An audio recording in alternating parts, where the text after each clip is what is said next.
அனைவருக்கும் இனிய காலை வணக்கங்கள்.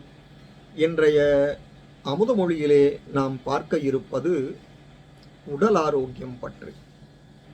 யாயாமாத் லபதே ஸ்வாஸ்தியம் தீர்காயுஷ்யம் பலம் சுகம் ஆரோக்கியம் பரமம் பாக்யம் ஸ்வாஸ்தியம் சர்வார்த்த சாதனம்.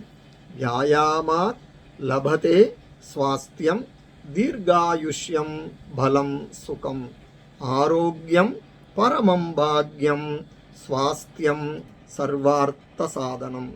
அதாவது ஒருவருக்கு உடற்பயிற்சியானது நல்ல ஆரோக்கியத்தையும் நீண்ட ஆயுளையும் வலிமையையும் மற்றும் மகிழ்ச்சியையும் தருகிறது. நல்ல ஆரோக்கியமே மிக பெரிய வரமாக ஒருவருக்கு அமைகிறது. ஆரோக்கியமே எல்லாவற்றையும் பெற ஒரு உபாயமாக அமைகிறது. ஆகவே தினமும் உடற்பயிற்சி செய்வோம், உடல் ஆரோக்கியத்தை பெறுவோம். இந்த பதிவு உங்களுக்கு பயனுள்ளதாக இருப்பின் சப்ஸ்கிரைப் பண்ணவும், ஷேர் பண்ணவும். நன்றி, வணக்கம்.